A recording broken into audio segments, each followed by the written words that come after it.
Em instantes, daremos início a mais uma entrevista do canal de podcast O Marqueteiro. Você pode acompanhar também esta entrevista pelas principais plataformas de podcast. Seja bem-vindo, seja bem-vinda. Você está no canal de podcast O Marqueteiro. O tema é Ambush Marketing, que é o marketing de emboscada. Para tratar desse tema, o nosso convidado é Nicolas Cavalheiro, que é gerente de patrocínio na Estrela Bet, com experiência de mais de 25 anos nas áreas de marketing esportivo e publicidade, coordenador de curso e docente em nível de graduação, especialização e mestrado nas áreas de publicidade, gestão, marketing e marketing esportivo. Atuou em assessorias de marketing esportivo, agências de publicidade e departamentos de marketing no Brasil e exterior. Olá, Nicolas Cavalheiro. Muito obrigado pela sua presença aqui em nosso canal de podcast O Marqueteiro para falar dessa vez de um assunto também extremamente interessante, que é esse marketing de emboscada. Muito obrigado, viu, Nicolas? Eu que agradeço, Zenoni, para mim é uma grande honra novamente, né, o teu convite, esse podcast, o Marqueteiro, que eu já escuto há um bom tempo, né, sou admirador do teu trabalho, né, e espero poder contribuir, né, com um assunto tão interessante que muitas vezes não é tão abordado assim, principalmente na área do marketing esportivo, também deveria ser abordado na área do marketing cultural e outras, em eventos e assim por diante, na área do entretenimento, né, e espero poder contribuir com esse assunto tão interessante que deve ser realmente analisado e estudado. Sem dúvida. E eu acabo trazendo para cá, né, Nicolas, as dúvidas que os nossos ouvintes eles trazem nos pontos de contato, né, no nosso canal de atendimento. Alunos, pesquisadores, profissionais de mercado. E uma das questões que eles colocam é qual é a diferença, Nicolas, entre o marketing de emboscada, esse ambush marketing, e o marketing de guerrilha? São Excelente. sinônimos, não são? Cada um tem o seu papel. Excelente pergunta, Zenon. Já começando com uma excelente pergunta. Marketing de guerrilha, quando eu faço intervenções urbanas, principalmente, né? Quando eu tento promover o meu produto, o meu serviço, a minha empresa, a minha marca, dentro de ambientes onde não são habitados por marcas detentoras daquele determinado local ou daquele determinado espaço, seja ele offline, online, seja ele presencial num evento e assim por diante.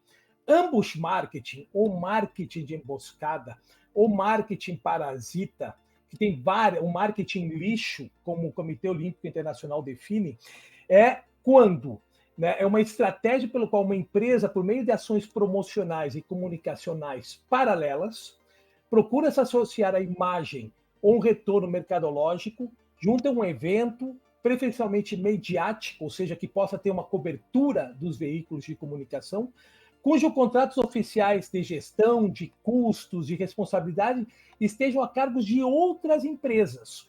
Em outras palavras, resumindo, esse é um conceito que eu criei, né, que vai estar, né, posteriormente a gente pode falar sobre isso no livro que eu estarei lançando daqui a 4 meses, com a tua ajuda, e muito obrigado novamente. Né? Mas o que, em outras palavras, o que seria marketing de emboscada? Quando uma empresa que não tem nenhuma associação e nenhuma responsabilidade em termos de custos, de orçamento, de operação, ela se vale de um determinado evento, ação, aí pode ser tanto um show, pode ser um jogo, um campeonato, um torneio e assim por diante, para ter vantagens indevidas. Ou seja, ela não tem nenhum direito sobre aquelas determinadas propriedades, porque ela não participou de nenhum investimento, não tem nenhuma cota de patrocínio, nenhuma parceria, nenhuma colaboração, e tenta tirar vantagem dessa determinada ação em detrimento de um concorrente oficial. Isso seria ambush marketing,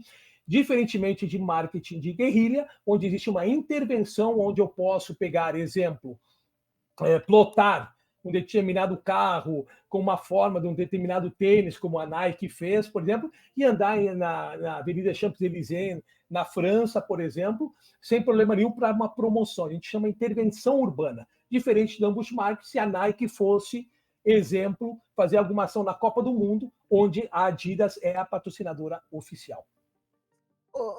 Ô, Nicolas, você teria algum exemplo de atividade de ambush marketing que tenha tido uma repercussão extremamente positiva, um case de sucesso, e uma ação que foi um fracasso, que teve problemas, dificuldades? Você tem algum exemplo para os nossos ouvintes? Sem dúvida, Zenoni. Eu acho que é importante sempre exemplificar para tornar mais claro esse assunto. Se antes você me permitir, eu gostaria de explicar um pouco quais são os tipos de ambush marketing que existem hoje. Justamente quando eu der os exemplos, né, o nosso ouvinte ele vai poder entender um pouquinho mais no que diz respeito aos cases que principalmente marcaram em nível mundial e no Brasil também. Né? Então, nós temos dois tipos de ambush marketing. O primeiro, que é o ambush marketing por associação, também denominado ambush marketing indireto. É quando uma empresa se vale dos símbolos como logomarca, imagem, mascotes de um evento, né, para inserção em ações promocionais ou em publicidades e assim por diante. Esse objetivo é induzir o público a acreditar que a empresa, os seus produtos, os serviços, eles chancelam, eles são associados àquela determinada organização. Então, isso é por associação. E existe um outro tipo de ambush marketing, e aí sim é o mais forte, que é por intrusão ou intromissão. É justamente quando uma empresa ela está dentro de determinado evento e ela tenta aparecer de alguma forma. Ou seja, quando, de repente, um determinado jogador levanta uma camisa, exemplo, uma equipe levanta uma determinada camisa com um patrocinador que não é oficial naquele momento ali, e ele também não tem o direito, aquele determinado jogador, o direito de estar expondo aquela determinada marca, e ela é concorrente da marca oficial que está patrocinando o evento. Então, isso é intromissão. Esses são basicamente os dois tipos de ambush marketing que nós temos. Ao mesmo tempo, Zenoni, nós podemos categorizar o ambush marketing, né? Porque nós podemos dizer que existem vários tipos de ambush marketing que as empresas, historicamente, elas realizam. O primeiro é uma exposição no entorno do evento. Não é no evento em si. No entanto, por exemplo, várias empresas, como a Nike, por exemplo, na África do Sul, eu já vou introduzindo alguns exemplos. A Nike, por exemplo, na Copa do Mundo da África do Sul, ela pegou vários frontlights, vários backlights, vários painéis, assim por diante, e colocou sua marca em torno dos estádios de futebol da África do Sul, com mensagens, né, de incentivo aos atletas, dizendo que a Copa do Mundo era importante. E assim, só que isso é o quê? É ambush marketing no entorno, não é dentro do jogo. No entanto, nos arredores do circuito, no perímetro onde vai ser feito aquele determinado jogo, quando as pessoas forem indo para o jogo, elas estão expostas a marcas que realmente não têm nada em termos de responsabilidade comercial sobre aquele determinado evento. Outra categoria de ambush marketing que nós temos também é a experiência de marca. Aproveitando o movimento, por exemplo, dei o exemplo da Copa do Mundo, aproveitando todo o movimento da Copa do Mundo, das Olimpíadas, assim por diante, uma marca que não é patrocinadora oficial, ela pode montar experiências em torno desse evento, durante o período do evento, no local do evento, ou até mesmo fora, em outros países e tal, tentando pegar o mote daquela determinado evento, ou seja, fazendo um chute a gol, trazendo determinados patrocinados que não são jogadores que vão estar participando daquela determinada evento ou ação, e trazendo a população, o seu público-alvo, para participar dessas experiências no entorno também, em cidades ou em países, né, usando exatamente o período da Copa do Mundo, ou das Olimpíadas, ou da Universidade, ou da NFL, ou da NBA. Isso seria a experiência de marca, é um outro tipo também de ambush marketing. Um outro tipo de ambush marketing é emboscada por atores, ou seja, por protagonistas, por jogadores, por atletas. Quando uma empresa se vale de determinado jogador que vai estar participando naquele determinado momento daquela ação esportiva, onde todos os veículos de comunicação estão cobrindo aquela ação, e ele, de uma maneira não real, ou seja, não oficial, ele promove uma marca que não pode promover naquele determinado período. Aí nós temos exemplos, depois eu vou dar vários exemplos, mas nós temos exemplos de jogador na Eurocopa, por exemplo, que baixa o calção na hora que faz um gol, né, e aparece uma cueca com uma casa de apostas, e a marca, assim, na marca. Isso é um ambush market, ou seja, aquele ator usou determinado, ou se não, quando o Ronaldinho Gaúcho, por exemplo, usa um brinco, R10, por exemplo, na orelha para promover a marca dele, ele não pode usar aquela determinada marca, porque são marcas oficiais, únicas realmente que podem ser usadas, tirando, a gente já sabe, a luva e as chuteiras. O resto das marcas não são permitidas, tirando a fornecedora oficial da câmera, as outras marcas não são permitidas naquele determinado momento. E principalmente também nos Jogos Olímpicos, onde nós chamamos que são jogos limpos, fora, não existe absolutamente nenhum patrocínio, tirando o material esportivo.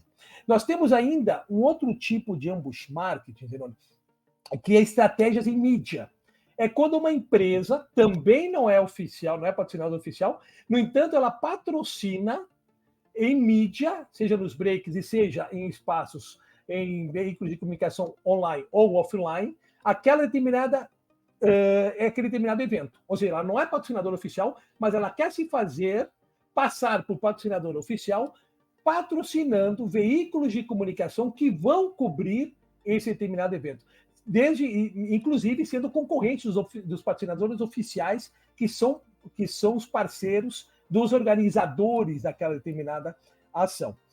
E aí também nós temos outra questão, outro tipo de ambush marketing também, que é a geração de conteúdo motivacional.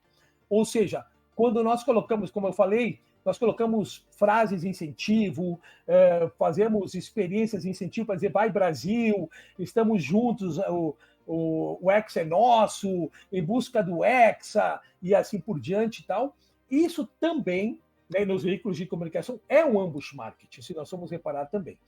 E existe um outro ambush marketing, Zenoni, que diz respeito ao quê? A patrocínios múltiplos. É quando, por exemplo, por incrível que pareça, isso pode acontecer. É quando uma entidade esportiva tem, exemplo, um time de voleibol, tem 6 patrocinadores, e um deles quer adquirir e quer explorar propriedades esportivas, propriedades, assets que eles têm, que ele não tem o direito comercial sobre aquele determinado asset, e ele tenta ter um retorno naquele determinado. Isso também pode ser considerado ambush marketing através de patrocínios múltiplos, ou seja, um concorrente fazendo um ambush marketing para o seu parceiro comercial da entidade determinada esportiva. A gente fala que, de repente, um time de voleibol tem 5 patrocinadores, um master e 4 copatrocinadores, por exemplo, e quando um determinado copatrocinador que não tem direito à ação de torcida vai lá e faz uma ação de torcida sem aprovação da entidade esportiva, prejudicando o patrocinador master, que é aquele que tem essa determinada propriedade, esse determinado assets. Né? Então, basicamente, esses são os tipos de ambush marketing que existem no mercado. Né? Bom, Zenoni, se nós vamos falar um pouco... Por favor, pode perguntar. Não, eu só ia perguntar, Nicolas, porque nós estamos falando de eventos, e é claro, até pelo nosso interesse, né, pelo teu trabalho, nós estamos falando de eventos esportivos, mas não se restringe a um evento esportivo. Pode ter um evento cultural, de dança, de música, teatro, ou seja, a possibilidade de você trabalhar não é restrito ao futebol, ao esporte, né, de uma maneira geral. É qualquer tipo de evento, né, que possibilita esse tipo de inserção, é isso, né? Totalmente correto. Nós podemos dar um exemplo do Rock in Rio. Vamos colocar o grande evento de entretenimento que hoje nós temos no Brasil, Rock in Rio. Até, como nós falamos, existem vários principais hoje eventos de entretenimento no Brasil. Um deles é o Grande Prêmio de Fórmula 1 de São Paulo, um dos principais eventos do Brasil. Né? E nós temos na área cultural, por exemplo, o Rock in Rio. O Rock in Rio, várias empresas não oficiais, patrocinadoras oficiais, digamos, do Rock in Rio, elas fazem festas paralelas após o Rock in Rio para trazer muitos dos seus de um público-alvo levar para os seus afters, por exemplo, ou se não, festas anteriores, ou se não, eventos paralelos com bandas e assim por diante, no entorno da cidade do rock, por exemplo, para poder trazer esse espírito da música, do rock e assim por diante, pegar essa atmosfera, mas poder ter uma apropriação dessa atmosfera com as suas marcas, sem ter uma responsabilidade financeira de parceria de operação com o próprio Rock in Rio. Então, o Ambush Market ele está presente tanto no esporte como na cultura, né, no entretenimento como um todo. É uma ação que os produtores, os organizadores e as entidades esportivas, culturais, sociais, ecológicas e assim por diante, quando elas fazem um evento, elas devem estar extremamente atentas, né? Após eu falar alguns cases aqui de marketing, eu vou, de repente, exemplificar algumas estratégias de combate, né, que eu pensei um pouco na minha cabeça, tal, que além da literatura, obviamente, né, mas algumas estratégias que eu acho que poderiam ser eficientes também. Né? Eu quis fazer essa intervenção justamente por isso. Senão pode dar a impressão para os nossos ouvintes, né, que é algo restrito ao marketing esportivo, mas não é. E também para qualquer tamanho. Você pode ter um evento como o Rock in Rio, mas você pode ter um evento que é regional ou até mesmo num bairro, né, onde o cara da padaria pode também fazer ambush marketing, claro, com um nível de investimento diferenciado, mas que ele também tem essa possibilidade. Quer dizer, o leque ele é muito grande. Quer dizer, você pode fazer algo gigante, né?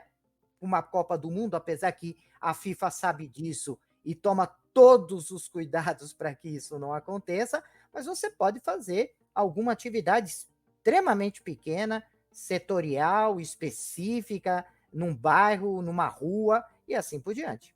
Sensacional. Nas minhas aulas, quando eu abordo a parte do ambush market, eu digo o que é uma ação extremamente simples de ambush market, e ela é uma ação de ambush market.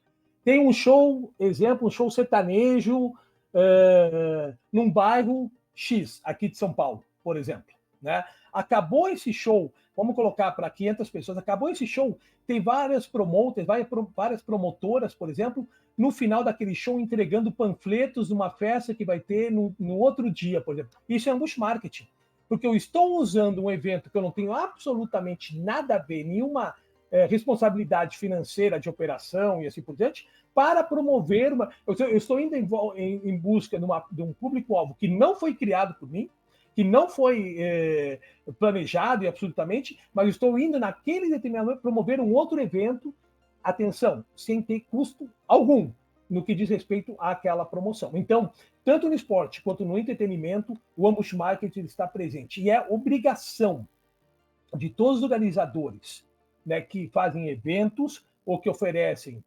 projetos de patrocínio, terem ações de combate ao ambush marketing, porque aquilo, como nós falamos na nossa primeira live, a entrega ela é fundamental. E quando nós falamos em entrega, é entrega eficiente. E uma entrega eficiente, não posso entregar ações onde o meu concorrente do meu patrocinador, ele tenha, inclusive, mais exposição do que eu. Isso é uma falha, com certeza, daquele que está oferecendo aquele determinado projeto de patrocínio, seja em qual área for. E como aquela pergunta que nós fizemos, né, daquele ouvinte que perguntou sobre alguma ação que você considera de sucesso, um caso que é emblemático, que é comentado sempre quando se trata desse assunto, e algo que não deu certo, que foi motivo por um fracasso. Você tem esses dois cases? Sensacional, Zeno. Vamos lá. O ambush marketing, ele, apesar de ele ser recente, vamos colocar assim, ele é recente na identificação do ambush marketing. Porque o ambush marketing ele sempre permeou os eventos esportivos, culturais, ecológicos e assim por diante. No entanto, quando as empresas começam a entrar com uma visão empresarial de retorno e as entidades esportivas precisam entregar aquilo que elas prometeram, a fiscalização, né, e a atenção e um olhar mais atento para o ambush marketing, ele começa vamos colocar assim, a tirar a cortina, né, e começar a visualizar quais são as ações de ambush marketing. O primeiro caso identificado realmente de ambush marketing, eu vou colocar a nível mundial, depois eu falo em nível de Brasil. Eu não vou me estender muito nesses cases, mas eu acho que são cases muito impactantes que tem muito a ver. 1984, Zenoni, a patrocinadora dos primeiros Jogos Olímpicos da Era Moderna, que era a Kodak, retorna ao movimento olímpico, ocupando todos os direitos da equipe de atletismo dos Estados Unidos para as Olimpíadas de Los Angeles. As imagens do Comitê Olímpico Americano, patrocinado pela Fuji, a Fuji era a patrocinadora, e as imagens semelhantes da Kodak, como patrocinadora específica da equipe de atletismo, são divulgados em vários países. Ou seja, a Fuji era a patrocinadora oficial e a Kodak tirou foto e aproveitou a imagem desses determinados atletas. Durante, por exemplo, a competição americana, na mesma Olimpíadas de Los Angeles, a Nike veicula comerciais, outdoors e murais com o tema Eu Amo Los Angeles, LA, valendo-se da imagem de seus patrocinados, por exemplo, o velocista Carl Lewis e o tenista John McEnroe. E o patrocinador do evento era a marca Converse, não era a Nike. Então, isso através de atletas, como eu tinha falado antes. Em 86, por exemplo, se ficar muito chato isso, por favor, me corte, né, Zenoni? Por favor. Tá ótimo. Em 86, perdendo nos Jogos Olímpicos de Los Angeles os direitos de patrocinador oficial para a Visa e não tendo seu cartão mais aceito nos locais das competições, a American Express, a Amex, né, oferece no continente asiático medalhas olímpicas com inscrições de um órgão olímpico fictício. Então, aquilo que a gente falou, fora da praça, fazendo outras ações. Né? Em 92, por exemplo, esse foi muito famoso, muito emblemático, isso que estava perguntando, um case de ambush marketing emblemático em nível mundial. Em 92, antecedendo as Olimpíadas de Barcelona, a Visa lança nos Estados Unidos a campanha Os Jogos Olímpicos não aceitam American Express. Aí as cabines eram fechadas para as pessoas com cartão da Amex. Né? A American Express responde com a campanha Para visitar a Espanha, você não precisa de visa. Então, começou a guerra, principalmente em termos de ambush marketing, entre a Visa e a American Express, né, no que diz respeito a essas questões. Né? Uma coisa que ficou muito emblemática também, né, nas Olimpíadas de Atlanta, o velocista norte-americano Michael Johnson vence as suas provas calçando os chamativos tênis dourados da Nike. Né? Esse ficou muito famoso, né? Justamente porque causou todo um frisson, tal, porque ele era o recordista mundial, campeão mundial, e ele usou essas marcas justamente para poder, essa sapatilha, justamente para poder ter um destaque maior, né, em termos de patrocínio da sua patrocinadora oficial. Né? Existem também, como nós tínhamos falado, ambush marketing por atletas que são patrocinados por determinadas marcas, e eles fazem o ambush marketing inclusive nas entidades que eles são contratados. Por exemplo, em 2009, na apresentação do Cristiano Ronaldo no Real Madrid, o atleta aparece nos exames médicos vestindo Nike. E o fornecedor histórico do clube merengue é Adidas. Ou seja, isso aconteceu também quando o jogador, que não me lembro o nome, que fez o gol da final da Copa do Mundo do Brasil, o alemão, a mesma coisa, ele foi do Bayern de Munique, foi contratado pelo Bayern de Munique, e na apresentação dele ele vai com a camisa escancarada da Nike também. Isso é ambush marketing, quando eu uso atores também. Né? Bom, um caso muito recente, que ficou muito famoso, foi na Copa do Mundo da África, né? Durante a partida entre as seleções de Holanda e Dinamarca, a cervejaria Bavária posiciona no meio da torcida 36 modelos com vestidos laranjas. Né? Esses vestidos se tratavam de um brinde distribuído nos supermercados da Holanda para quem comprava mais de 8 pacotes da cerveja. Né? Ali teve uma identificação que houve o ambush marketing por parte da Bavária, e essas torcedoras elas tinham duas opções, ou elas vestiam uma camisa branca por cima, ou eram retiradas do estádio. Então, o ambush marketing, ele chega ao cúmulo, por exemplo, que os atletas tentarem mostrar determinadas marcas de forma, inclusive, não convencional. Por exemplo, em 2017, o jogador Pierre-Emerick, do Borussia Dortmund, por exemplo, em partida contra o Bayer Leverkusen, joga com um penteado com o símbolo do seu patrocinador pessoal, a Nike. Ou seja, ele faz um penteado, e não tinha mais aonde mostrar a marca, e ele faz um penteado com essa marca. Né? Um mês depois, na partida entre o Dortmund e o Schalke 04, o mesmo jogador comemora um gol vestindo uma máscara utilizada em uma campanha promocional da Nike denominada o finalizador mascarado. Né? No seu clube, no caso, o Borussia, cujo parceiro é a Puma, aplica uma multa de 50 mil euros. Né? Então, o ambush marketing ele sempre fez parte em nível mundial. Agora vamos para o Brasil. Eu sempre gosto de comparar ambush marketing ou patrocínio no mundo e no Brasil. Zenoni, o primeiro ambush marketing no Brasil, pouca gente se dá conta, mas foi em 1982. Às vésperas da Copa do Mundo da Espanha, a CBF recebe 3 milhões do Instituto Brasileiro do Café para mudar o escudo da camisa da seleção brasileira, inserindo um minúsculo ramo de café. Isso é ambush marketing. Se a gente for ver, eles jogaram a Copa do Mundo da Espanha com a logomarca do Instituto Brasileiro do Café. Né? Além de vincular anúncios nos principais jornais brasileiros e com imagem de todos os jogadores e uma xícara do café, a estatal espalhou na Península Ibérica ao dosco a imagem do ex-jogador Pelé elogiando o produto e distribuindo ainda saquinhos de pó para a torcida e assim por diante. Nas Olimpíadas de Barcelona, em 92, o Banco do Brasil, quando ele fechou em 91, através daquele reposicionamento que nós falamos na primeira live que nós fizemos, sobre reposicionamento e rejuvenescimento de marca, o Banco do Brasil, em 92, quando ele patrocinou a seleção brasileira de voleibol, que se sagrou campeão olímpico, com aquele timaço, a geração de ouro, do Maurício, do Tandy, Marcelo Negrão, eles criaram a torcida Banco do Brasil na época. Sim. E a torcida Banco do Brasil foi permitida de entrar no Palácio São Jorge, que era o ginásio onde a seleção brasileira jogou os seus jogos do voleibol, com a camisa da torcida Banco do Brasil, ou seja, não tinha sido os órgãos de fiscalização das Olimpíadas de Barcelona não identificaram ambush marketing numa torcida completamente amarela com a logomarca da torcida Banco do Brasil. Tanto que nós tínhamos falado que a torcida Banco do Brasil foi feita uma pesquisa de recall, de lembrança de marca, após as Olimpíadas de Barcelona, ela só ficou atrás no público brasileiro de lembrança de marca atrás dos anéis olímpicos, porque a segunda marca mais lembrada das Olimpíadas de Barcelona não foram as marcas oficiais, e sim o Banco do Brasil. Isso foi um ambush marketing.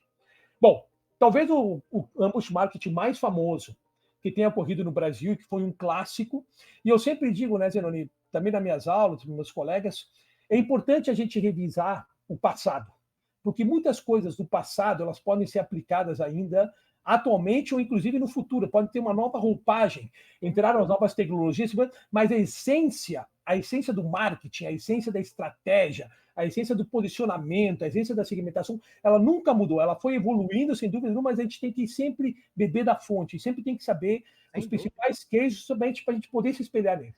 E o maior case, na minha opinião, de ambush marketing da história da indústria esportiva brasileira, estou falando especificamente sobre o esporte, aconteceu na Copa do Mundo de 1994, né? Quando a Rede Globo de televisão ela abre cotas de patrocínio para os seus anunciantes e quem fecha uma cota de patrocínio para o segmento bebida alcoólica foi a Kaiser.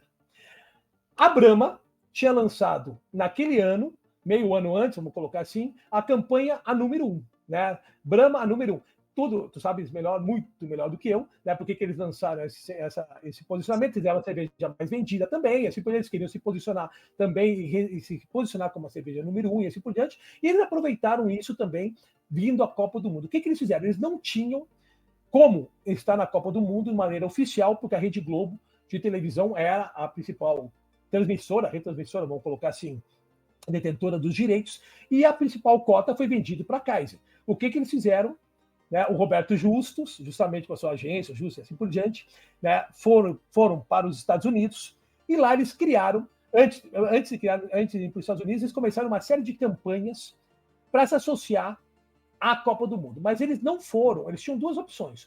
Ou ir na CBF, que na época não era permitido bebida alcoólica junto à CBF, eles pensaram, não, então vamos junto a quem? Aos atletas da CBF, vamos junto aos atletas da seleção brasileira. Então eles entraram em contato com os principais jogadores da seleção brasileira, inclusive muitos que acabaram não sendo convocados, como o Rivaldo, né, como o Edmundo, e eles começaram uma série de ações e umas produções incríveis, que inclusive, muito, como eu disse, muito bacana, na última Copa do Mundo foi relançado pela Ivete Sangalo, inclusive a número 1, foi uma coisa muito bacana, então esqueceu o passado jamais, né, a gente está falando disso em 94, então eles começaram a alugar vários vamos colocar assim, vários ginásios, assim, e começaram a criar a torcida no meio, pegando Cheiro do Amor, Carlinhos Brown, Timbalada, e os jogadores da seleção brasileira, e começaram aquele, pediu cerveja, pediu Brahma, vai Brasil, dá um show, bota a bola na rede, e sacia minha sede de gol, mais um,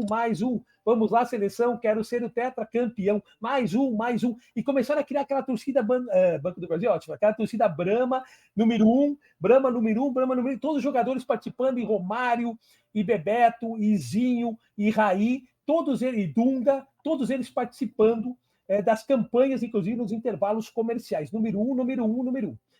Aí eles foram para os Estados Unidos e fizeram um ambush marketing com o quê? Com a torcida. As pessoas que estavam lá no Orange Bowl e assim, nos jogos que o Brasil ia participar, quando estavam chegando no ginásio, no estádio, ficava toda a equipe, o staff, digamos, da agência, que foi contratada pela Brahma, né, para entregar aquelas camisas enormes, né, que eram metade, número 1, a metade era amarela, outra metade era verde, com o número 1 enorme, torcida número 1, Brahma, e assim, e aquela camisa linda, maravilhosa, extremamente reluzente. Inclusive, as pessoas começavam a entrar no estádio, e cada vez que iam entrar no estádio, o pessoal distribuía no entorno, usa essa camisa. Inclusive, pessoas que chegavam com a camisa oficial do Brasil, colocavam aquela por cima, não quero ficar fora dessa. E, no final, o estádio todo ficou lotado de branco, principalmente nos amistosos da seleção brasileira. O que aconteceu? Não sei se tu te recordas. Como é que acontecia com a Kaiser? A Kaiser tinha, o pacote dela era inserções antes do jogo, depois do intervalo e pós o jogo. A gente sabe como é que funciona antes do jogo. O pessoal está pegando amendoim, está pegando a cerveja, está todo mundo se acomodando antes. Bem, amigos da Rede Globo, começou o jogo, tu presta atenção nos 45 minutos. Em intervalo, tu vai no banheiro, tu vai lá fora pegar um salgadinho, tal, depois tu não presta muita atenção no intervalo, e aí depois volta o jogo novamente, e aí depois acaba o jogo, tu vai comemorar, tu vai sofrer e assim por diante. Então a Kaiser, ela viu a sua marca extremamente diminuída em termos de exposição com relação ao seu concorrente principal, que estava aparecendo dentro do programa, dentro, literalmente, um merchandising, totalmente, merchandising, vamos colocar assim, no modelo, vamos colocar no conceito brasileiro, né, uma exposição de marca dentro do próprio evento. Isso foi uma coisa absurda. E tanto que a Kaiser cobrou uma atitude da Globo nos amistosos pré-Copa. Cada vez que o jogador da seleção brasileira, por exemplo, ia cobrar um lateral, a câmera focalizava nos pés ou da cintura para baixo para não mostrar a marca, né, da Brahma, que estava atrás. O pessoal estava atrás da arquibancada com aquela marca Brahma, a número 1.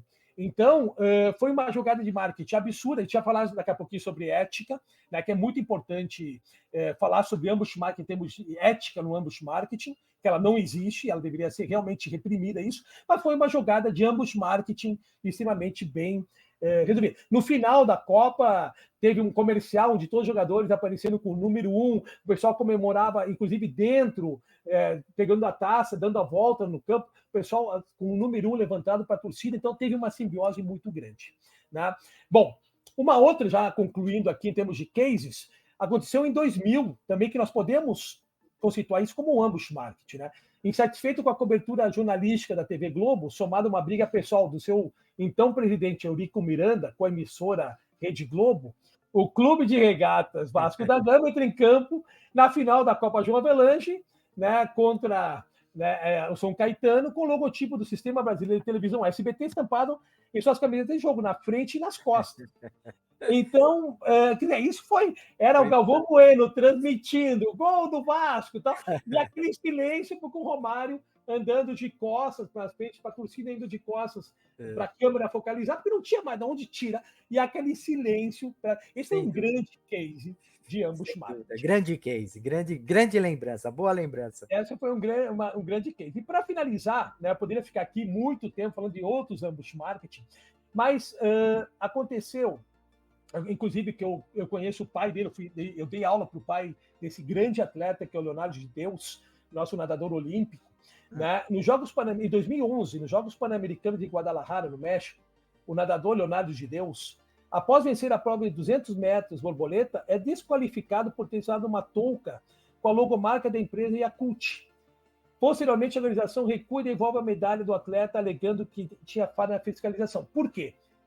Meses antes, ele correu a Copa, ele nadou na Copa do Mundo do Japão, onde o name rights é Yakult, onde todas as toucas têm a marca Yakult. Ali é permitido, porque era uma Copa. Quando é uma Copa do Mundo, é permitido as marcas. Em Pan-Americanos e Olimpíadas, as marcas não podem ter nenhuma marca a não ser a marca do seu fornecedor oficial de material esportivo. E ali ele usou aquela touca porque deu sorte para ele foi medalhista no Mundial em Japão e quis repetir exatamente isso. Aí ele nadou, venceu e foi desqualificado, né? Aí depois se chegou à conclusão que não houve um ambush marketing, porque ele não teve a intenção realmente de promover essa determinada marca de uma maneira oportunista, digamos assim, né? Então, basicamente, e o último case para finalizar, né, que aconteceu agora em 2021, a companhia aérea Gol operacionaliza os 2 aviões das delegações do Palmeiras e do Santos para a final da Copa Conmebol Libertadores na cidade do Rio de Janeiro, com os escudos dizeres time finalista. E quem era a patrocinadora oficial era a Qatar Airways, né? Então, quer dizer, a gente acaba tendo pelas empresas também o ambush marketing. Então, basicamente, tem outros vários cases que vão estar, né, no livro de gestão de patrocínio esportivo, que, se Deus quiser, daqui a 5 meses, que o pessoal também vai poder se aprofundar muito mais nisso, né? E nós vamos fazer esse lançamento aqui no canal, né? Vamos divulgar, vamos conversar sobre esse livro. E você tocou num assunto que tem, inclusive, uma pergunta dos nossos ouvintes que chegou através dos nossos canais, que fala justamente dessa questão ética, né? Falando se não há um problema judicial, jurídico, dessas empresas que fazem esse tipo de abordagem, esse tipo de inserção, e se, além das questões legais, se não tem um problema mercadológico aí envolvido de consumidores que percebem essa tática, essa jogada e acabam tendo uma imagem negativa de uma empresa que faz isso. Ao invés de ser uma empresa que tem uma imagem positiva, né? Uma imagem negativa, né? Por exemplo, fazendo até um paralelo, não que isso seja um ambush marketing, mas o caso do que ficou clássico do Gerson, né? De levar vantagem em tudo. Isso pegou muito mal a sociedade falou, poxa, que é isso? Levar vantagem em tudo, né? Ainda uma marca de cigarro associada a um atleta. Então, não há esse risco, Nicolas, de uma empresa ter um resultado, um impacto na sua marca negativo por conta de ser oportunista. Então, assim, são duas coisas que o ouvinte pergunta. Um aspecto legal, aspecto jurídico, e um aspecto mercadológico, de imagem da organização. Sensacional, ótimas perguntas. Vamos lá. Ambush marketing, antes de mais nada, é extremamente antiético, deveria ser proibido e multado, né, e com penalidades extremamente fortes, né? Isso não há, nada justifica uma empresa desenvolver uma ação de marketing parasita, ambush marketing, marketing de emboscada, marketing lixo e assim por diante. É extremamente antiético, é extremamente ilegal e, principalmente, né, está prejudicando uma indústria como um todo, onde os patrocinadores eles entram apoiando determinados eventos e eles precisam ter esse retorno. Ao mesmo tempo, também, as entidades esportivas, culturais e assim por diante, que organizam esse evento, elas precisam entregar aquilo que elas prometeram. E quando uma determinada empresa oportunista lá faz uma determinada ação oportunista, ela está prejudicando toda a indústria. Isso é a primeira coisa. Tu falaste de um ponto muito importante.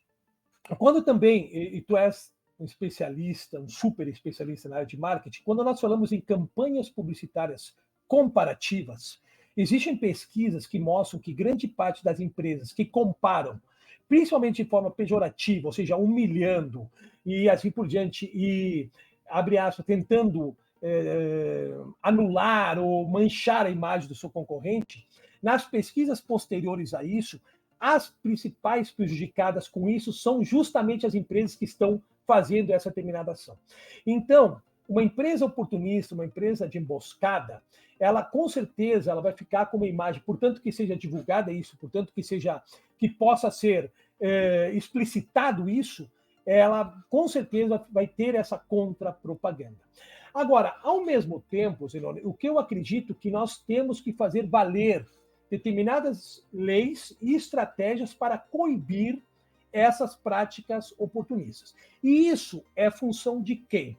São dos players que fazem parte da indústria do entretenimento, seja eles patrocinados como patrocinadores. Os dois, as duas, e veículos de comunicação também que dependem daquele determinado evento funcionar da melhor maneira possível para eles poderem ter um produto eficiente para poderem transmitir. Então, se nós vamos falar em estratégias de combate ao ambush marketing, a primeira coisa que nós temos que ter, que existem aspectos legais e legislações pertinentes. Por exemplo, existe a famosa regra 40 da Carta Olímpica, que estabelece que, exceto conforme permitido pelo Comitê Olímpico Internacional, nenhum competidor, técnico, treinador ou oficial que participe dos Jogos Olímpicos credenciado poderá permitir que a sua pessoa, nome, foto, performance esportiva sejam usados para fins publicitários durante o evento, por exemplo. Isso está na Carta 40, a regra 40 da Carta Olímpica, do Comitê Olímpico Internacional. É claro que ela foi flexibilizada nas últimas Olimpíadas, por quê? Porque eles sentiram, principalmente o Comitê Olímpico Brasileiro, ele se fez valer dessa regra também, por quê? Porque eles sabem atualmente a dificuldade que se tem para os atletas conseguirem determinados patrocinadores. No entanto, além disso, existem outras leis, né, que foram adotadas. Por exemplo, na Copa do Mundo de 2014, nos Jogos Olímpicos de 2016, foram adotadas determinadas regras, como a lei, por exemplo, Lei Geral da Copa, né, bem como a Lei Geral das Olimpíadas, que foi o ato olímpico, onde eram determinadas multas e detenções das empresas oportunistas. Isso aconteceu no Brasil, mas depois foi pontual e acabou. Foi única e exclusivamente essa minha grande crítica aos grandes eventos, né, porque as coisas durante um mês, na Copa do Mundo, durante um mês, nas Olimpíadas, nós vimos como tudo poderia acontecer. Na minha opinião, o grande legado esportivo, sem querer mudar o papo, das Olimpíadas e Copa do Mundo ia ser o legado cultural. Nós íamos ver durante um mês o que é certo fazer em termos de ativação, de controle, de segurança, de patrocinadores, de ativações. E isso tinha que ficar, digamos, no nosso aprendizado institucional, e acabou não ficando. Né? Existem outras leis também, como a lei da propriedade intelectual, a lei Pelé, a lei de Nairobi, a lei do direito autoral, o Código Civil, o próprio CONAR também, ele coíbe essa prática oportunista. No entanto, quando, já encaminhando já um pouco já ao final, já concluindo, existem ações que, independentemente de aspectos legais, tanto as entidades esportivas quanto os patrocinadores, eles devem fazer. Por exemplo, reconhecimento, riscos e ações em parceria. Exemplo, deve ser feito, por exemplo, toda uma varredura antes de um evento para ver se marcas oportunistas não podem estar ali de uma maneira... Por exemplo, a Coque, por exemplo, essa escola tal, muito famosa, tal, ela teve nas Olimpíadas, ou numa Copa do Mundo recente, com uma faixa dentro da Copa do Mundo. Isso a gente está falando recentemente e apareceu. Então tem que ter uma varredura completa, tem que ter fiscais, tem que entender, tem que ver todo o perímetro, tem que colocar toda uma fiscalização, isso é fundamental. Outra coisa, ocupar os veículos de comunicação, seja eles online como offline. É claro que isso é muito difícil. As verbas, nós não conseguimos, mas os espaços estratégicos, a questão da ativação, poder patrocinar um evento e ser patrocinador oficial nos veículos de comunicação é muito importante. Eu dou um exemplo rapidamente só. Eu entrevistei o responsável pelo marketing esportivo do Banco do Brasil já há algum tempo. Eles fizeram o circuito Banco do Brasil de vôlei de praia. Quando eles estavam fazendo ali, teve uma ação, né, de várias pessoas entrando com uma camisa laranja. E aí o pessoal ficou na arquibancada, dentro da torcida Banco do Brasil, o pessoal ficou num canto com a camisa laranja. Aquelas camisas eram da Supergasbras, não eram e a Supergasbras não é concorrente do Banco do Brasil. No entanto, o laranja remete a qual banco? Ao Itaú. concorrente direto do Banco do Brasil, e eles foram retirados. Então, essa observação ela é fundamental. Através do ROI, principalmente do ROI, o retorno sobre a exposição, por que é importante, além de ver como a marca está aparecendo, quando eu faço durante o evento, eu vou vendo se as marcas oportunistas elas estão aparecendo ou não, se é um evento de um mês, de uma semana, de 15 dias, eu posso identificar isso. Então, outras ações também. Proteção do evento em loco também. Colocar, como eu falei, colocar fiscais, colocar pessoas que possam fiscalizar qualquer ação de ambush marketing.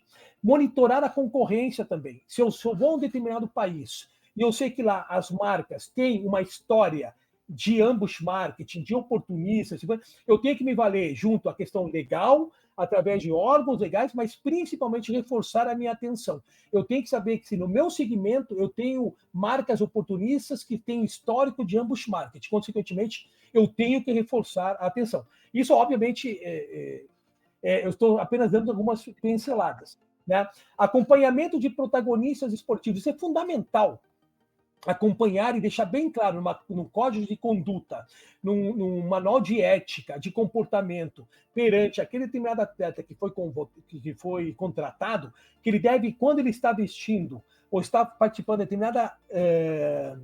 determinada ação esportiva, um jogo e assim por diante e tal, oficial da entidade esportiva, ela deve respeitar e só pode usar aqueles, com exceção, exemplo, no futebol, no voleibol, dos tênis, das chuteiras, sapatilhas, assim por diante, e da luva do goleiro. O resto é o uniforme oficial e as marcas oficiais da entidade esportiva. E isso o atleta ele tem que saber. Ele não pode ir numa entrevista com uma camiseta, por exemplo, da Nike, por exemplo, sabendo que ele está representando naquele momento ali o clube, né?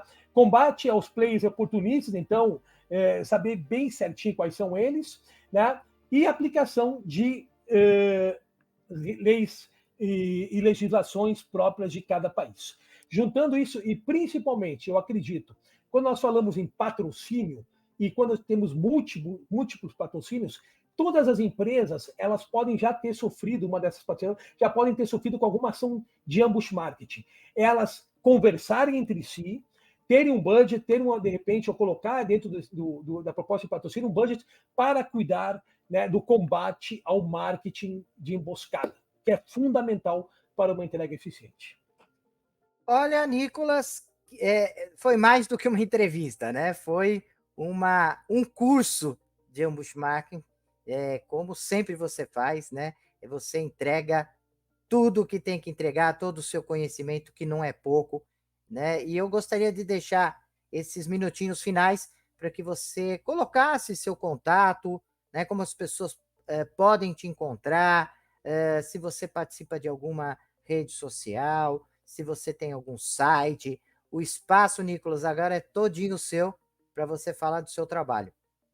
Bom, novamente, Zanoni, não me canso de agradecer. Eu acho que agradecer e reconhecer as pessoas importantes que passam na nossa vida, ela é fundamental. Novamente, então, eu queria te agradecer por tudo, antes de mais nada, e novamente por tudo, e por esse convite, novamente, a participar do teu podcast, que eu quando eu me mudei para São Paulo, comecei a escutar cada vez mais, e assim por diante. Já estou praticamente quase matando, e parabéns pelo trabalho, pela seriedade, pelo compromisso com a academia, né, pelo compromisso com a leitura, com o estudo, né? Não com frases compradas, nem com chavões e absolutamente nada. Com consistência, com teoria e principalmente aliando a teoria à prática. Então, parabéns por todo o trabalho que tu realiza já durante muitos anos. E sim, podem me procurar no LinkedIn, é Nicolas Caballero, com CABA2LERO. No Twitter é Nico Caballero, né? E no Instagram é Nicolas Caballero também. Como eu falei, né, eu estou muito feliz nesse momento, porque daqui a provavelmente 4 ou 5 meses, eu posso estar vendo os últimos 11 anos da minha vida sendo colocados para o mercado, podendo contribuir com a indústria do esporte no Brasil, principalmente na indústria do patrocínio, onde será lançado, né, um livro sobre gestão do patrocínio, gestão estratégica do patrocínio esportivo, onde eu abordo, né, um capítulo, acho que já de 60 páginas sobre ambush marketing, todo extremamente detalhado, bem como aliando muito a teoria até a metade, e depois a prática e assim por diante. E para finalizar, eu fico muito feliz, quem fez eu contei logo que eu recebi a informação, uma das primeiras pessoas que eu contei foi para o Zenoni. Quem fez o prefácio do livro foi um profissional que ela é uma referência para mim há quase 30 anos, desde quando eu comecei a fazer o mestrado lá atrás, em 93, que é o Andreu Campos Povil. Ele foi durante anos diretor do Instituto Nacional de Educação Física da Catalunha, em Barcelona, em Lérida, e ele sempre e hoje ele também é o coordenador do curso do Comitê Olímpico Internacional para a língua portuguesa e língua espanhola, né, de gestão e marketing esportivo, mas principalmente ele tem todo esse background, toda essa bagagem teórica, mas é uma pessoa que sempre procurou o lado prático, sempre o mercado de trabalho, eu sempre me procurei nesses quase 25 anos que eu estou na área, me espelhar nisso, a teoria e a prática, e hoje ele é o hoje ele é o secretário-geral da Real Sociedade Espanhola de Futebol, né? Então, Federação Real Espanhola de Futebol. Então, para mim é um grande orgulho. Ele teceu muitos comentários no prefácio que ele fez, que realmente a obra ela atingiu, digamos, um nível que pode contribuir, sim, né? Tanto para as pessoas que precisam de teoria, né? Quanto para os gestores esportivos e responsáveis pelos marketing e patrocínio no mercado. Então, novamente, obrigado, Zenoni, também por toda a intermediação. Muito obrigado mesmo. Pois Nicolas, mais uma vez, obrigado pela sua presença. Quero aproveitar também falar com os nossos ouvintes que curtam o canal, divulguem, né? O canal está tendo uma representatividade, um acesso muito grande nas universidades, não só no Brasil, como fora. É isso que o Nicolas falou, é um canal que tem como objetivo disseminar o conhecimento, né, trazer prática, trazer profissionais que seria muito difícil trazer dentro da universidade por conta da distância, por conta das atividades que desenvolve. Então, nós encontramos nesse canal a possibilidade de trazer pessoas como Nicolas e como Gerardo Molina, como tantos outros que, não só no esporte, engrandecem, né, a área acadêmica com o seu conhecimento, com o seu estudo. Então, eu também tenho muito que agradecer, né? Aprendi bastante, foi muito gostoso relembrar alguns cases, né, relacionados ao Ambush Marketing. E, prezados ouvintes, até o nosso próximo podcast. Até lá. O podcast O Marqueteiro é um canal de entrevistas e reflexões sobre conceitos, estratégias e práticas do marketing moderno. De forma descontraída e objetiva, o canal traz conceitos do marketing moderno através de especialistas conceituados que trazem as visões práticas e teóricas. O canal foi criado para auxiliar gestores, pesquisadores e estudantes no aprendizado de estratégias e técnicas de marketing aplicadas ao mercado competitivo. Deixe seus comentários, sugestões e opiniões. E aproveite e se inscreva no canal.